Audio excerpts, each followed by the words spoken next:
নমস্কার, ভতেশ্বর study class চ্যানেলে তোমাদের স্বাগত। তোমাদের জন্য একটি গুরুত্বপূর্ণ আপডেট, পিডব্লিউডি অর্থাৎ পাবলিক ওয়ার্ক ডিপার্টমেন্টে নিয়োগ 2025, যার জন্য অলরেডি তোমাদের একটি আপডেট তোমাদের প্রোভাইড করেছি। আজকে একদম অফিসিয়ালিভাবে তোমাদের এখানে কি সিলেবাস থাকছে সেই ব্যাপারে তোমাদের কাছে ডিসকাশন করব এই ভিডিওর মাধ্যমে। যেখানে অফিসিয়ালিভাবে একটি নোটিফিকেশন রিলিজ হয়েছে, যেখানে যোগ্যতা হলো মাধ্যমিক বা উচ্চ মাধ্যমিক যোগ্যতাতে বিভিন্ন পোস্টের জন্য আবেদন করতে পারবে। টোটাল শূন্যপদ হচ্ছে 8660টি, সম্পূর্ণ পার্মানেন্ট পোস্টে নিয়োগ করা হচ্ছে। ছেলে মেয়ে উভয় প্রার্থীরাই আবেদন করতে পারবে। তো চলো, প্রত্যেকটি তথ্য থাকছে এই ভিডিওতে। অবশ্যই তোমরা কমেন্টে জানাবে যে তোমরা কোন রাজ্য থেকে এই ভিডিওটা দেখছো। যারা যারা ওয়েস্ট বেঙ্গল থেকে তারা ডাব্লিউবি টাইপ করবে, যারা ত্রিপুরা থেকে তারা টিআরপি টাইপ করবে, আর যারা যারা আসাম থেকে দেখছো তারা এএসএম টাইপ করবে। তো চলো নোটিফিকেশনটা ওপেন করে নিচ্ছি। তো এখানে তোমরা দেখতে পাচ্ছ যে সিপিডব্লিউডি রিক্রুটমেন্ট 2025 অর্থাৎ central public work department recruitment 2025, যার জন্য নোটিফিকেশন রিলিজ হয়েছে এবং 8660টি হচ্ছে টোটাল শূন্যপদ। এটি হচ্ছে একটি সেন্ট্রাল গভর্নমেন্টের জব, তো যেখানে সম্পূর্ণ পার্মানেন্টভাবে বিভিন্ন পোস্টে তোমাদের নিয়োগ করা হচ্ছে।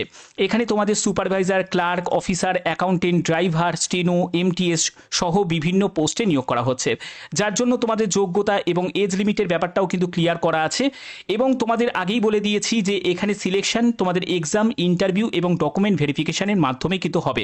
ঠিক আছে, ইন্টারভিউয়ের জন্য তোমাদের সব পোস্টের জন্য ইন্টারভিউ থাকবে না। অফিসার স্কেলে যে পোস্ট আছে সেই পোস্টের জন্যই তোমাদের ইন্টারভিউ থাকবে। এখানে তোমাদের বেতন হচ্ছে 18,500 টাকা থেকে 56,100 টাকার মধ্যে তোমাদের বেতন থাকবে। এবং অ্যাপ্লিকেশন ফিজের ক্ষেত্রে বলে রাখি 100 টাকা মতো আবেদন মূল্য লাগছে জেনারেল এবং ওবিসি ক্যান্ডিডেটদের। এসসি এসটি পিডব্লিউবিডি ক্যান্ডিডেটদের কোনো রকম কিন্তু আবেদন মূল্য লাগছে না। এখানে দেখো তোমাদের কি কি বলা হচ্ছে, ভালো করে দেখে নাও। সিলেকশন প্রসেস দেখো, সিলেকশন প্রসেসের ক্ষেত্রে তোমাদের যেটা হবে সেটা হলো একটি রিটিন এক্সাম তোমাদের থাকবে। যে রিটিন এক্সামের ক্ষেত্রে তোমাদের যে ওয়েটেজগুলো দেওয়া আছে, দেখো অ্যাকাডেমিক মার্কস তোমাদের দেখা হবে। অর্থাৎ মাধ্যমিকে যাদের ভালো নাম্বার আছে তাদের ক্ষেত্রে, মানে তোমার যদি মাধ্যমিকে যদি 100% নম্বর থাকে তাহলে তুমি 20তে 20 নম্বরই কিন্তু পাবে। এবার তোমার যদি মাধ্যমিকে ধরো 90% নম্বর আছে, এবার সেই অনুযায়ী তোমাদের এখানে নাম্বার কিন্তু আস্তে আস্তে কমতে থাকবে। ঠিক আছে, তো এখানে কিন্তু এই ব্যাপারটা ক্লিয়ার করা আছে। এবং উচ্চ মাধ্যমিক ক্ষেত্রে তোমাদের নাম্বারও কিন্তু দেখা হবে। এবার তোমাদের প্রশ্ন জাগবে যে স্যার কোন পোস্টের জন্য কেমন যোগ্যতা প্রয়োজন। দেখো, তুমি যদি এমটিএস পোস্টের জন্য আবেদন করো সেখানে তোমার মাধ্যমিক পাস যোগ্যতা প্রয়োজন। তুমি যদি ক্লার্ক পোস্টের জন্য আবেদন করো সেখানে তোমাদের 12 পাস যোগ্যতা প্রয়োজন।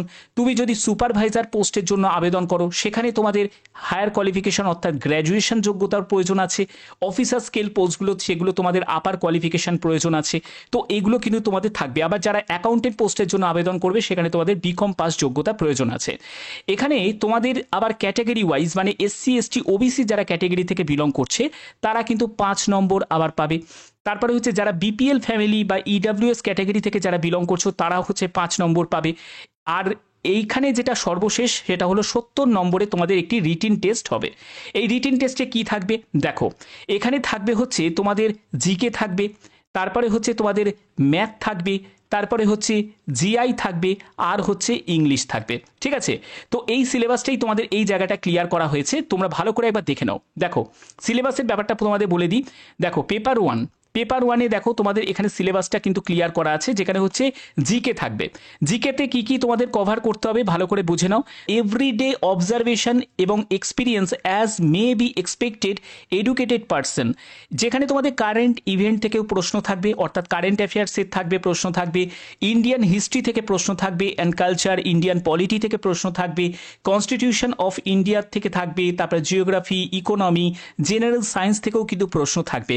ঠিক আছে, এছাড়া তোমাদের বিভিন্ন কালচারাল হিস্ট্রি যেখানে থাকে সেখান থেকেও তোমাদের প্রশ্ন থাকবে। তারপরে জেনারেল ইংলিশের ক্ষেত্রে দেখো তোমাদের এরর কারেকশনে থাকবে, তারপরে আর্টিকেল প্রিপোজিশন থাকবে, ভোকাবুলারি থাকবে, স্পেলিং চেকে থাকবে, গ্রামার থাকবে, সেন্টেন্স স্ট্রাকচার, সিনোনিমস, অ্যান্টোনিমস, তারপরে হচ্ছে তোমাদের সেন্টেন্স কমপ্লিশন থাকবে, তারপরে হচ্ছে তোমাদের ইডিয়াম থেকে থাকবে। এইসব বিভিন্ন জায়গা থেকে তোমাদের কিন্তু প্রশ্ন থাকবে। এখানে তোমাদের কম্পিউটার থেকে নলেজের থেকেও কিন্তু প্রশ্ন তোমাদের থাকবে।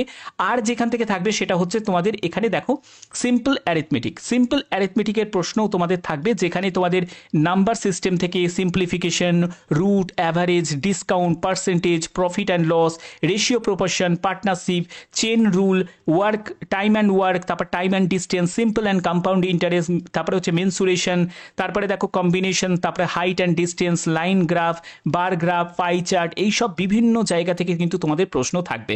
যারা যারা তোমরা রেলওয়ের জন্য ফর্ম ফিল আপ করেছো তাদের জন্য একদম আইডিয়াল হবে। আর এছাড়া যারা যারা এসএসসির যারা ক্যান্ডিডেট তারা তো অনায়াসে এখানে কিন্তু ভালো পারফর্ম করতে পারবে। তোমরা যারা যারা এর জন্য প্রস্তুতি নিতে চাও তারা কিন্তু এখন থেকেই শুরু করে দাও, কারণ তোমাদের নেক্সট মান্থ থেকেই কিন্তু তোমাদের আবেদন শুরু হয়ে যাবে।